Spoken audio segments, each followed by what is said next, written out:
What's happening, everybody? Welcome back to the TB Toycast YouTube channel. And once again, another edition of, quite frankly, one of my favorite shows I've been doing on here. It is What's on the Pegs. Of course, bringing this to you every Saturday.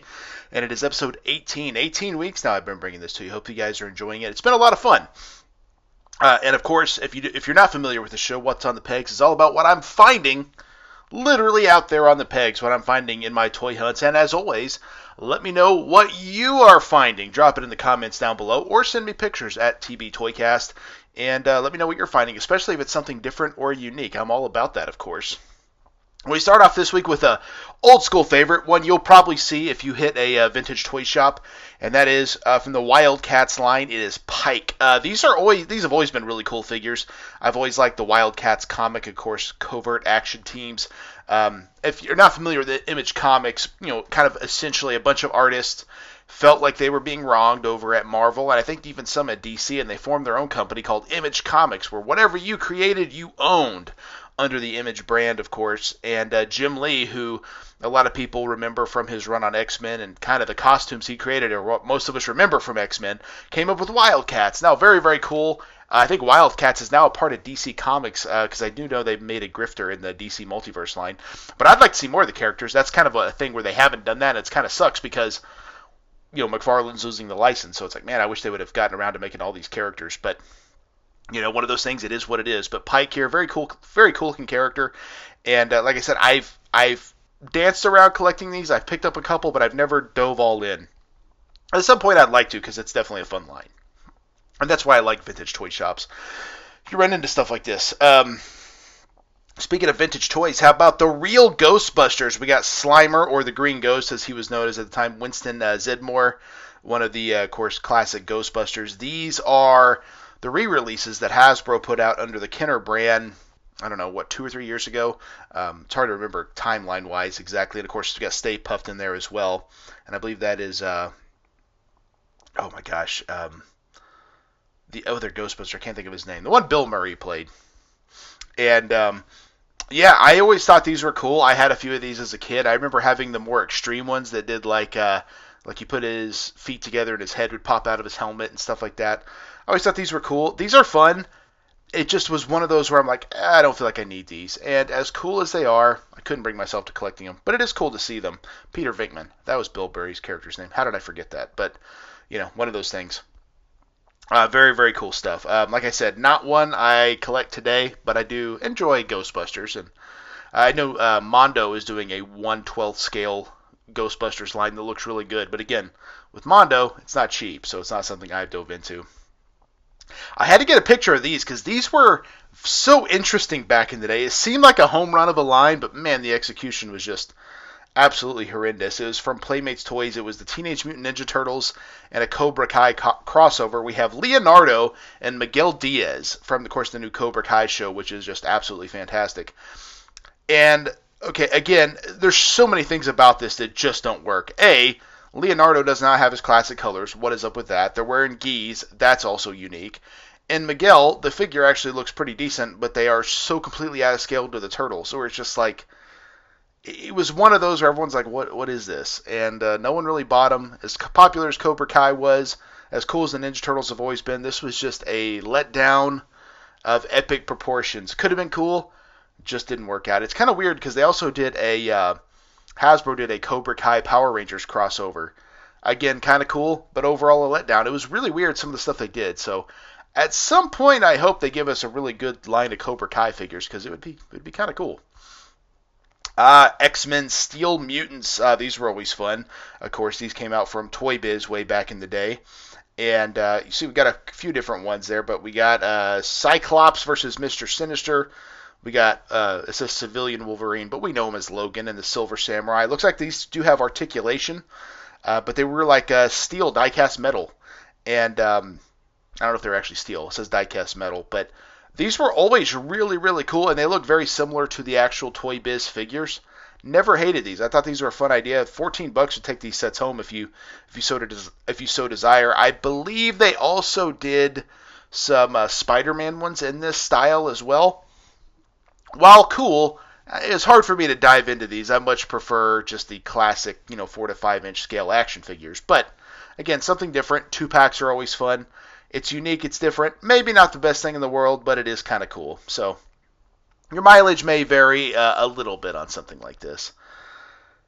What a cool figure. $30 takes this home. It is a Batman figure from the Toy Biz Batman line with the bat rope that actually would come out of his belt. I had this as a kid, had a soft goods cape. It was absolutely awesome.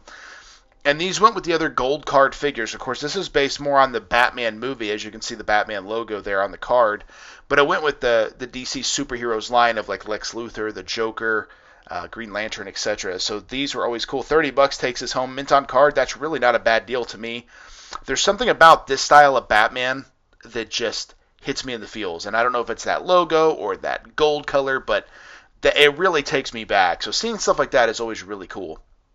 I would love to see kind of a return of this line. And I'm kind of curious what Mattel does. Mattel's getting the DC license back. I don't think I'm alone in the fact that their DC Multiverse line over the last few years was kind of crap. So I'm hoping they rebrand and do it better. We'll see. I would love to see them kind of just mimic what they've done with Masterverse because I feel like they've done good there. Time will tell. I don't know, but this isn't it.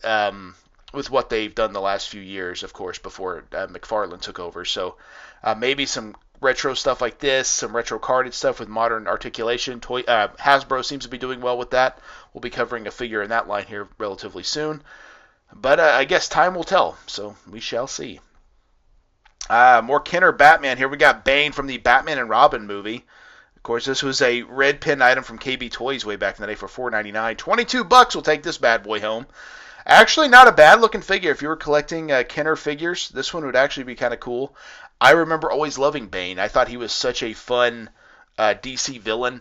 The first time I ever saw him was on Batman the Animated Series, and I was just like, holy crap, I don't know who this guy is, but he is freaking awesome. And knowing he was going to be in Batman and Robin really made me want to see that movie even more. Obviously, that movie didn't exactly win any awards. In fact, some people say maybe one of the worst movies of all time. But you be the judge. But still, cool to get Bane in figure form, especially in this line. And movie figures are always kind of fun back in the day because it kind of gave you an idea of what you were going to see in the movie. So, cool. Definitely not for me, but it is kind of fun. I think I took a picture of this the other day, but it's worth taking a picture of it again. How about Nightwing from the DC Universe Classics? I just mentioned Mattel. Now, they did this line way back in the day. As you can see, it actually says adult collector there, which is interesting. $45 takes this guy home. This was kind of their,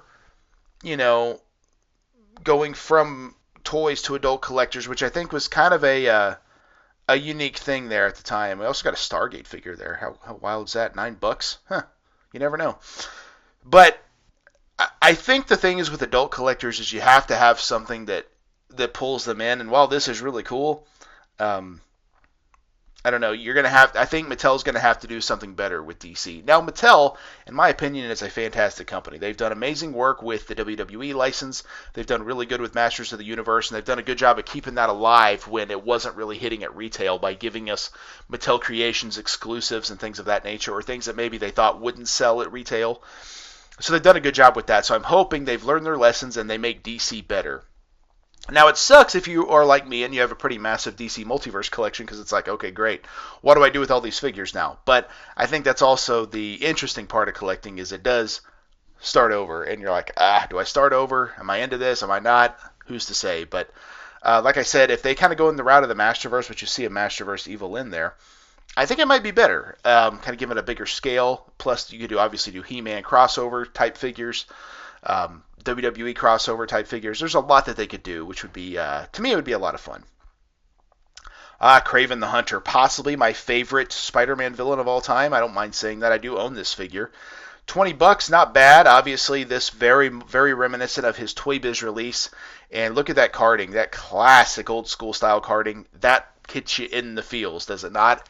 It looks awesome to me. And then, of course, the modern articulation to really bring this home. Not a lot of accessories, but Kraven doesn't need a lot. You give him his big staff, and I think that's good to go. If I didn't own this, I'd have bought this right then and there for $20. It's a steal if there ever was one. Really, really cool figure, and like I said, Hasbro is doing great stuff. I think they realized that their Build-A-Figure waves weren't exactly hitting, and so they've they've veered off of that and they've kind of found a niche. And I think why not? Why not go to these retro carded figures? That seems to be what people are buying today, which seems to be nostalgia. So I dig it. Very, very cool stuff. Turtles and Grayskull. These are kind of retro now, right? They've been out for about a year. We got Tila and we got the mutated He-Man. A lot of people just wanted the turtle characters, so when they introduced the Motu characters in this line, it was a little like, huh? Like, what? But then I see this fluorescent purple He-Man with green hair. I'm like, oh, that's cool. And this Tila with all this turtle armor. I'm like, oh, that's cool. Again, it's not everybody's cup of tea. That's goes without saying. But it was very, very fun. And I did pick up a few of these. I got several to unbox on the channel still, so hopefully that will be sooner rather than later. But these are great. These are really, really fun. And again, another toy line that I enjoy. It ended a little soon, but I think they also ended it before it got too stale. So sometimes that's not the worst idea. McFarlane statues. We got Callum Drift from the red one. I saw this once, obviously, because I took a picture. I haven't seen it since then. I've got Kong, the Eighth Wonder of the World. Is that a new Kong movie? I don't remember that at all. Maybe it is. And then, of course, King Kong there. Of course, Callum Drift is The Rock. The red one I have not seen. It's a Christmas movie. I've heard it's a little dark, actually. Have not watched it myself. I did pick up a statue recently. You'll see it on the channel actually very soon. I've already filmed it and uploaded it, so it should be dropping, I think, next week. It'll be Kevin Malone from The Office. So I'm not a big statue guy, but for The Office, I will make an exception. These I didn't pick up, but they were kind of fun. Something different, something unique, something fun for this show. New UFC figures, we got Ilia Tupuria, no idea, and Conor McGregor, I do know him. $20 for these. These are ugly as sin. They are absolutely horrible looking, but it's UFC figures on the peg, so I can't be too upset about it. It's kind of weird that Jax and Jazzwares, neither one were able to make these a go. Will this be what sets people on fire? I don't think it will, but we'll see, I guess. That's always the unique thing about toys. You just never know. You never know what's going to hit. And then finally, wrapping up some of the stuff I've seen, some Spawn figures. We got Plague, we got Ninja Spawn, we got the Dark Redeemer. These, of course, from McFarlane. These are great. These are super fun, and they've done a really good job on these. I haven't seen any of these in a while. I'm sure they could pop up at any point. He owns the Spawn license, so it's nothing he has to license, of course. He created it. He invented Spawn. But we haven't seen this style in a while. I do have I think it's King Spider figure that's really cool. I'm going to unbox eventually, and he's going to go with my DC Multiverse collection, which is fun. But no, these are great, and they've done a lot of really cool figures. It's just one of those things where it's hard to collect everything, and sometimes stuff has to get left off, unfortunately. But it's just the way it goes sometimes. But as always, Daniel Cross is always sending me pictures. And how about this one? We recently lost him. Rest in peace to the one and only Sabu from the Bash of the Brawlers line. I remember this line very, very difficult to find. In fact, $32 takes this guy home. He is a repaint, of course. But I remember ordering this entire set on eBay. It was my very first ever eBay purchase. I've recently told the story. And I made the purchase, and I got my total. I had to go to the grocery store to get a money order, which I didn't even know what that was at the time. And my dad takes me over there. I buy the money order, which cost 49 cents, I remember, which I didn't know. I was like, oh, gosh, it cost me more. So I pay the money, got my money order, send it off. And, of course, I'm telling my dad I bought this on eBay. And I might as well have been speaking French at that point, because this is the year 2000, mind you. Totally different world. That was 25 years ago, of course. And to tell someone you bought something on eBay is like, oh, well, you just gave them all your money. I'll be dang. The guy messaged me about a week later. Got your money order. I'll be sending out your figures tomorrow. Cool. And he sent them, and I got them. It was the craziest thing. My mom was like, I can't believe you did that. I can't believe someone sent that money. Don't you dare give credit card information, which I didn't have a credit card then, so everyone was so worried about internet purchases then, and now everybody does it. It's a totally different world, of course, but at the time seemed like a big, big deal. But I remember this Sabu was one of those, and I had him in green pants, but it was kind of cool to get a variant because Sabu changed his pants so often. It was cool to get another version. Of course, these came with stickers. He's got a chair. Really, really cool. Sabu was well out of ECW at this point, but it didn't matter to me. It was cool getting a new figure, and it's always cool to see new stuff from Daniel Cross there when he's out on his toy hunts as well. But that's all I got for episode 18 of What's on the Pegs. But as always, let me know what you're finding. Drop them in the comments down below. or hit me up at TB Toycast on Instagram, Twitter, wherever you go for your social media, even Facebook. And, of course, check out my other unboxing videos. I'm dropping 3 unboxing videos every single week. This past week was a lot of cool stuff. I unboxed LA Knight from the Mattel Elite line, Series 108. That was a lot of fun, of course. I unboxed, oh my gosh, who else was after that? I unboxed Bo Jackson, of course, from the starting lineup line from Kenner. Always a lot of fun as well. And then I also unboxed from Hasbro the G.I. Joe Classified line, Scrap Iron with the anti-armor drone. So check all of those out. Really, really fun. And then, of course, once a month, the new episodes of Tales of the Toy Box. Most recently was all about Toy Biz X-Men Series 1. So check that out as well. And, of course, check out the TB Toycast podcast, wherever you get your podcast. Almost 200 episodes and counting now. We are still going strong. Really, really fun show. And I hope you guys enjoy that as well. Thank you guys for checking out the TB Toycast YouTube channel. And we will see you in the toy aisle. Yeah. One more time.